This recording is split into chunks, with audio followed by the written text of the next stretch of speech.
Hello students, मेरा नाम है पंकज। मेरे यूट्यूब चैनल पर आपका स्वागत है। लास्ट वीडियो में हमने क्लास 10 सीबीएसई सैम्पल पेपर के क्वेश्चन नंबर 1 से 6 किए थे और आज हम जो है उससे आगे क्वेश्चन करेंगे। ठीक है ना, ये वीडियो का पार्ट 2 है। तो क्वेश्चन नंबर 7 देखो, क्या है question number 7। In the given figure a tangent has been drawn at point P on the circle at centre O. If angle T P Q is equal to 110, then P O Q angle P O Q is equal to. देखो बच्चों, हमारे को क्या दे रखा है, हमारे को एक सर्कल दे रखा है, ठीक है ना। और इस सर्कल के अंदर जो है एक टेंजेंट दे रखा है, ये है टेंजेंट। एक सर्कल के अंदर एक टेंजेंट दे रखा है, टेंजेंट है टी। और इनका जो पॉइंट ऑफ कॉन्टैक्ट है ना, ये पी दे रखा है। और साथ ही साथ हमारे को क्या दे रखा है, ये सेंटर ओ है। और इस तरीके से ओ क्यू दे रखा है। ओ जो है सेंटर है सर्कल का, ओ जो है वो सर्कल का सेंटर है। और इसके बाद हमारे को दे रखा है ये वाला एंगल, ये जो है angle, angle T P Q दे रखा है 110 degree. Angle T P Q, ये एंगल हो गया बच्चों, एंगल टी पी क्यू ये हमारे को दे रखा है 110 डिग्री, ये वाला angle. Angle T P Q दे रखा है 110 डिग्री। और कौन सा एंगल बताना है हमारे को बताना है एंगल पी ओ क्यू की वैल्यू क्या होगी, एंगल पी ओ क्यू की वैल्यू क्या होगी। तो देखो बच्चों, इस क्वेश्चन को कैसे करेंगे। सबसे पहले हमारे पास ये कंसेप्ट यूज होगा, टेंजेंट और रेडियस के बीच में हमेशा कितने डिग्री का एंगल होता है, 90 डिग्री का। तो ये टेंजेंट है और ये ओपी रेडियस हो गई, तो इनके बीच में 90 डिग्री का एंगल होगा। तो मैं ये बात कह सकता हूँ ना, ये वाला एंगल है 90 डिग्री। टेंजेंट और रेडियस के बीच में 90 डिग्री का एंगल होता है। तो एंगल टी पी ओ कितने डिग्री का हो गया, 90 डिग्री का हो गया। अब ये देखो कि angle T P Q 110 degree दे रखा है, तो कौन सा हुआ angle T P Q, angle T P Q हुआ ये वाला टी पी क्यू। यानी कि ये पूरा एंगल दे रखा है हमारे को 110 डिग्री, जिसमें से इतने वाला पार्ट 90 डिग्री है। तो ये कितना बचा, तो प्यारे बच्चों ये बचा हमारे पास 20 डिग्री बचा। 110 में से 90 माइनस करें तो कितना बचा, 20 डिग्री। अब इसके बाद आप देखोगे ये वाली ट्रायंगल ओ पी क्यू, कौन सी triangle, O P Q. O P Q एक आइसोसेलेस ट्रायंगल है। कैसे है आइसोसेलेस ट्रायंगल, देखो ये ओ पी और ओ क्यू दोनों की दोनों रेडियस है, तो इसकी ये दोनों रेडियस तो हमेशा इक्वल होगी ना सर्कल की दोनों साइड से। अगर सर्कल की रेडियस दोनों साइड से इक्वल होगी तो इसका मतलब ये कैसी ट्रायंगल हो गई, एक आइसोसेलेस ट्रायंगल हो गई। आइसोसेलेस ट्रायंगल में ओपी और ओ क्यू आपस में इक्वल है। अब जौन सी दो साइड इक्वल होती है उनके अपोजिट एंगल भी इक्वल होते हैं। तो ये एंगल हमारा 20 डिग्री आ गया, तो ये एंगल भी कितना होगा, 20 डिग्री होगा।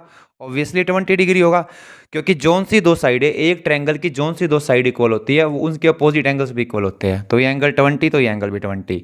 अब इस ओ पी ओ क्यू ट्रायंगल में हमारे को एंगल पी ओ क्यू बताना है। ये एंगल 20 हो गया, ये एंगल 20 हो गया। तो प्यारे बच्चों बता सकते हो ये एंगल कितना होगा, कितने डिग्री होता है एंगल के, ट्रायंगल के तीनों एंगल का टोटल 180 डिग्री। ये भी 20 हो गया, ये भी 20 हो गया। पी ओ क्यू बताना है, यानी कि हमारे को ये वाला एंगल बताना है। 20 + 20 40, 180 में से 40 माइनस कर देंगे तो ये एंगल आ जाएगा 140 डिग्री। तो पी ओ क्यू एंगल आ गया हमारे पास 140 degree. So option number C is correct. अब इससे अगला क्वेश्चन है, तो अब नेक्स्ट क्वेश्चन देखते हैं इसका। इसके बाद क्वेश्चन नंबर 8 है स्टूडेंट्स। क्या क्वेश्चन है, a quadratic polynomial having zeros -√5/2 and √5/2 is. हमारे को एक क्वाड्रेटिक पोलिनोमियल बताना है जिसकी जीरोस है -√5/2 एंड √5/2।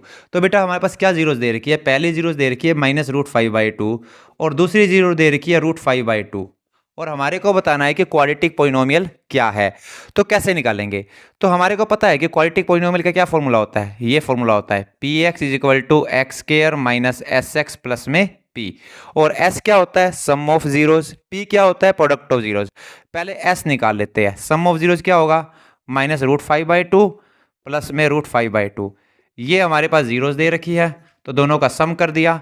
ये माइनस की वैल्यू, ये प्लस की वैल्यू, दोनों कट जाएगी तो कितना आंसर आ जाएगा, जीरो आ जाएगा। प्रोडक्ट ऑफ जीरोस क्या बनेगी, प्रोडक्ट ऑफ जीरोस बनेगी इन दोनों की मल्टीप्लाई हो जाएगी, -√5/2 मल्टीप्लाई बाय √5/2।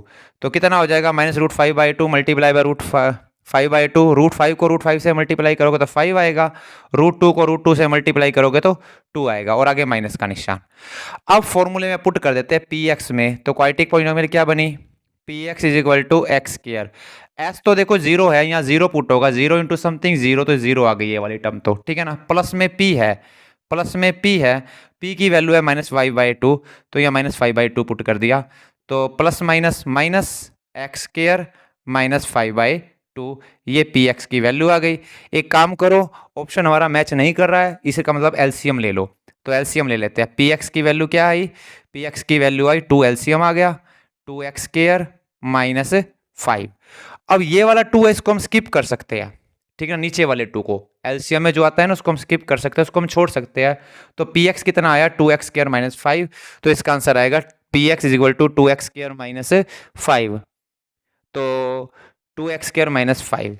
अब बेटा हमारे पास ऑप्शन में भी आप देख पा रहे हो कि 2x² -5 नहीं है, 2x² -5 नहीं है, तो हम क्या कर सकते हैं, हम क्या कर सकते हैं कि यहाँ पर 2x² -5 आया ना, इसको मल्टीप्लाई कर सकते हैं, इसके मल्टीपल में देख लेते हैं कौन सा पोलिनोमियल है।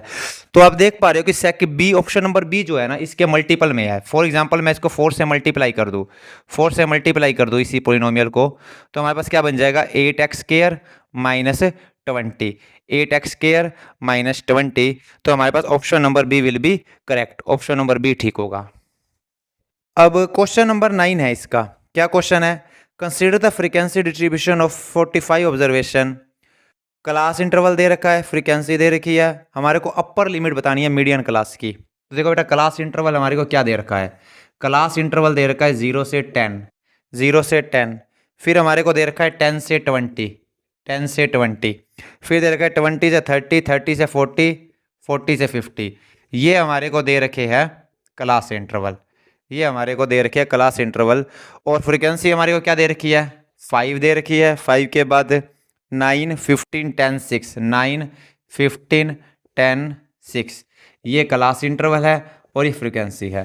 तो प्यारे बच्चों ये बात आपको पता होनी चाहिए कि जब हमारे पास निकालना क्या है इसके अंदर हमारे को निकालना है the upper limit of median class, median class की अपर लिमिट क्या होगी।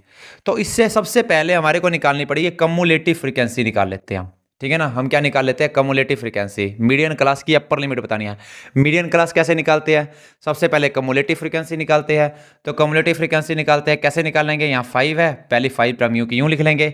अब 5 में 9 जो ऐड करेंगे कितना आएगा, 5 + 9 14, 14 में अब 15 ऐड करेंगे कितना आएगा 29, 29 में अब 10 ऐड करेंगे कितना आएगा 39, 39 में 6 ऐड करेंगे कितना आएगा 45। तो यहाँ लास्ट टर्म कितनी आ गई कम्युलेटिव फ्रीक्वेंसी की 45। अब 45 है यानी कि n की वैल्यू आ गई 45।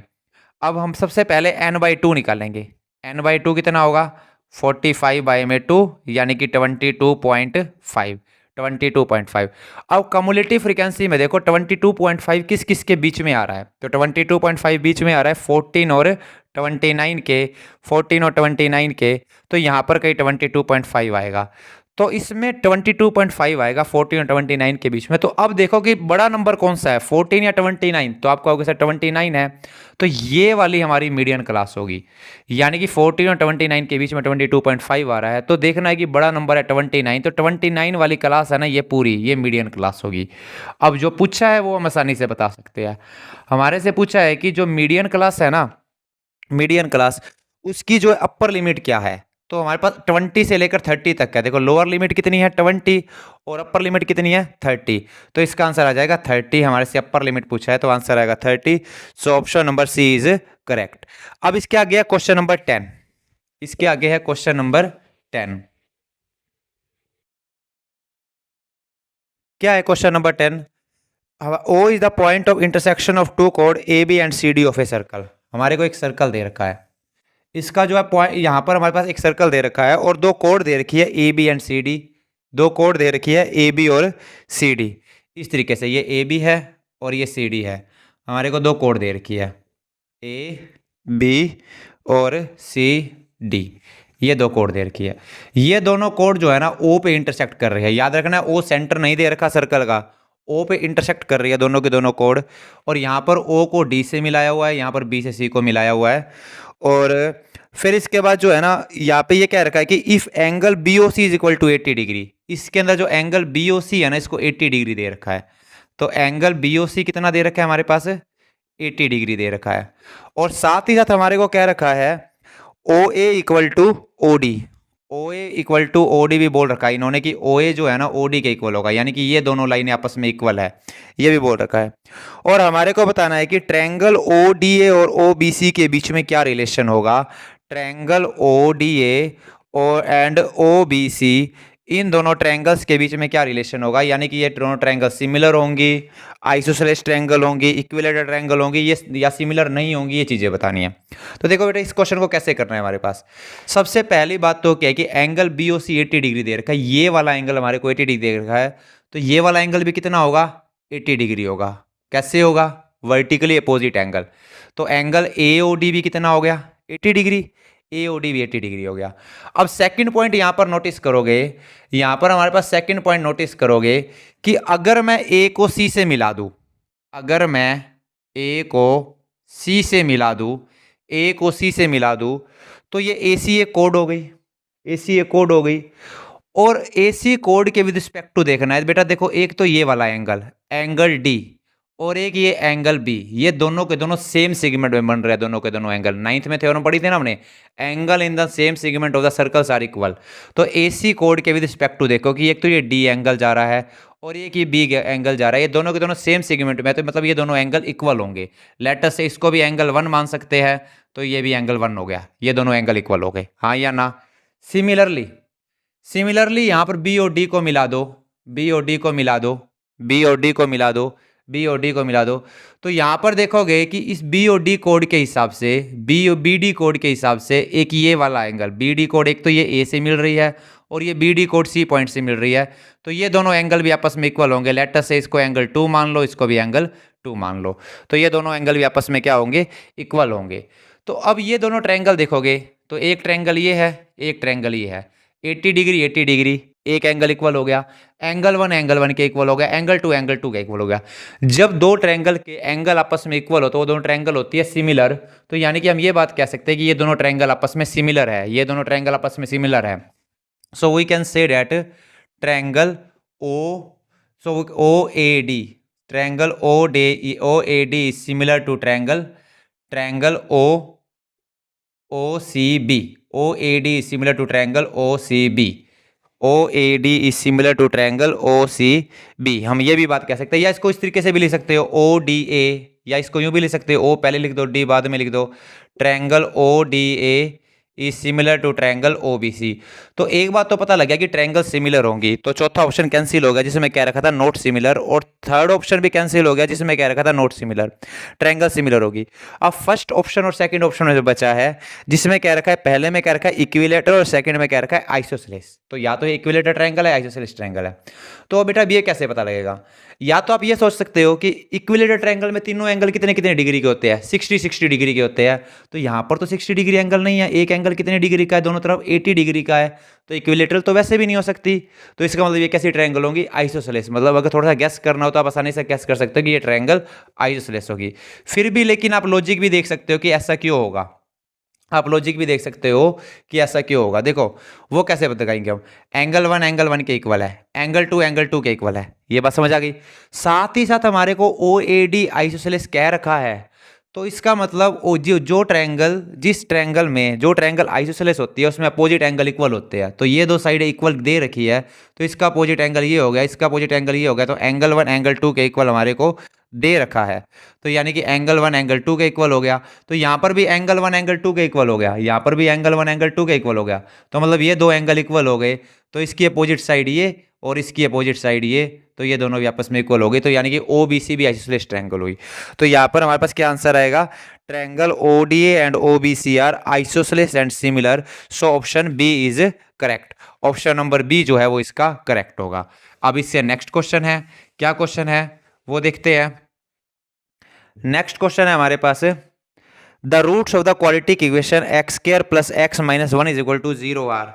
एक हमारे पास क्वाड्रेटिक इक्वेशन दे रखी है, X square plus X minus 1 is equal to 0, इसके रूट्स बताने हैं कैसे होंगे, इरेशनल और डिस्टिंक्ट होंगे, नॉट रियल होंगे, रैशनल एंड डिस्टिंक्ट होंगे, या रियल एंड इक्वल होंगे। तो कैसे पता लगेगा कि इसके रूट कैसे होंगे, तो हमारे को पहले निकालना पड़ेगा डी निकालना पड़ेगा। डी की वैल्यू क्या होती है, डी की वैल्यू होती है B square minus 4ac।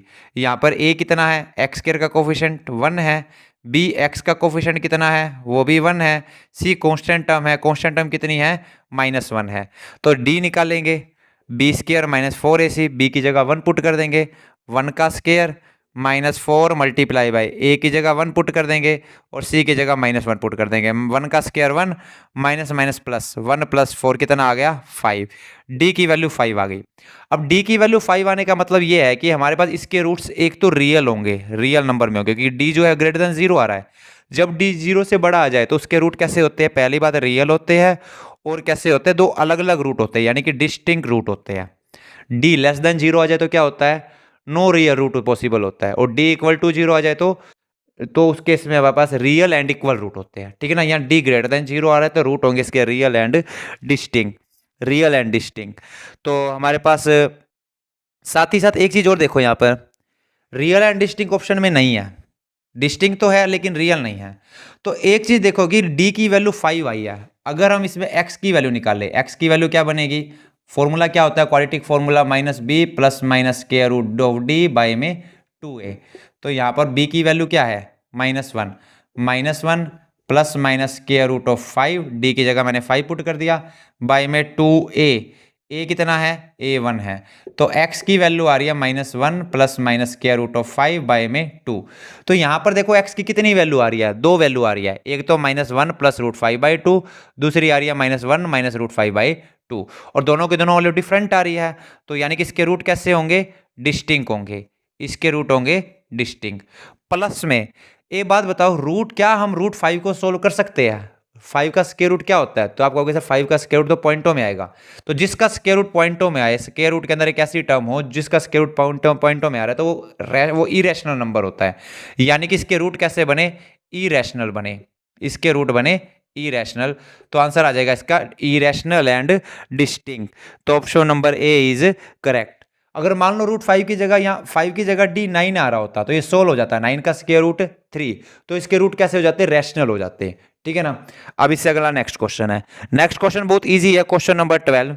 Question number 12 में क्या कह रखा है, क्वेश्चन नंबर 12 में कह रखा है if theta is equal to 30 degree find value of tangent theta, 3 tangent theta. Theta हमारे को 30 डिग्री दे रखा है और वैल्यू निकालनी है 3 टेंजेंट थीटा की, तो थीटा की जगह 30 डिग्री पुट कर दो, तो कितना आ जाएगा 3 × टेंजेंट 30।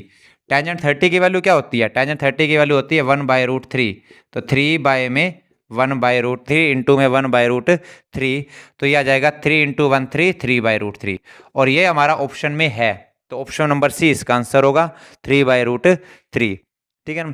अब इसके बाद अगला क्वेश्चन है क्वेश्चन नंबर 13।